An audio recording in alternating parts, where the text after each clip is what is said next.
Ja, mein Name ist Harald Halfmann, ich bin hier im Wallraffplatz und verkaufe jetzt hier im 3. Jahr Maronen. Diese sind jetzt zum Beispiel aus der Türkei, aber wir kriegen auch Maronen aus Italien. Und ja, der Verkauf ist jetzt ganz gut bei dem Wetter. Es ist kalt, es ist trocken, das ist ideales Maronenwetter.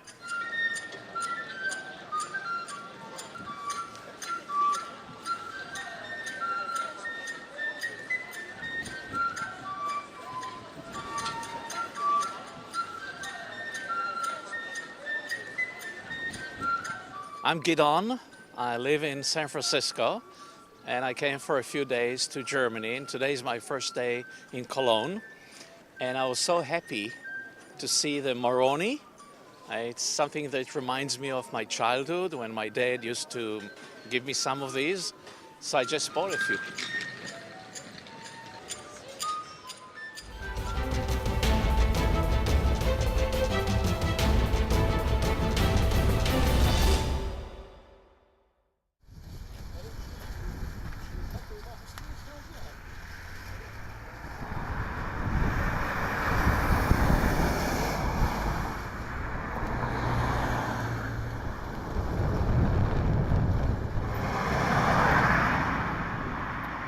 والله ئەو ساڵە یەکەم جارە دەکەم گوێبارێ لە لۆی تەندروستی و ڕێی تەندروستی زۆر باشە گیای خۆمانە لۆی نەخۆشی ئۆتشانە نەگرینەوە گیایبارێ زۆر باشە کیلۆی بە 1500 دینارم کردە لە ڕۆی تەندروستی زۆر سوودیایە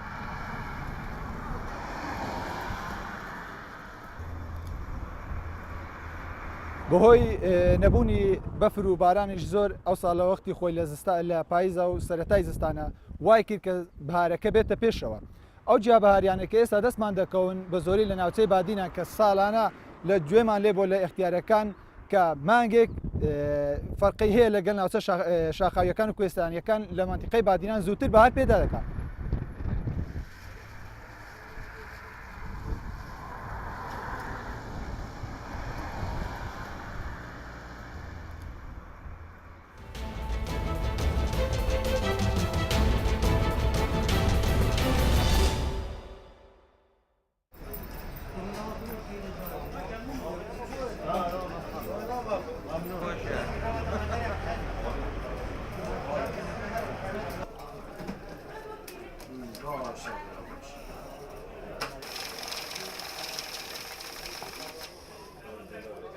درسته اگر مسعود بخوام تو بخوام که شاید بخوام سر چه داشتید؟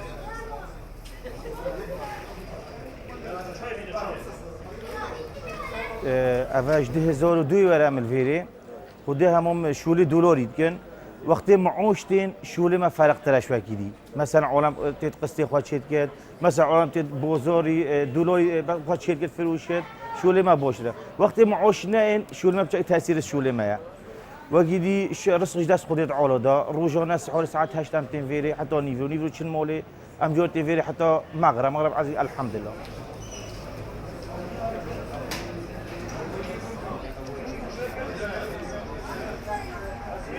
ایران وقتی راتب سکنین اش بازاری مگرد نخواد چه سالش بازاری من نگرد یا بس وقتی راتب نهاتن دانی طبعا $30 سر پارا یا او پارا وقتی حیوانه راتب به دانی تید چی که دا عالم قسط عویدیه $10 کرد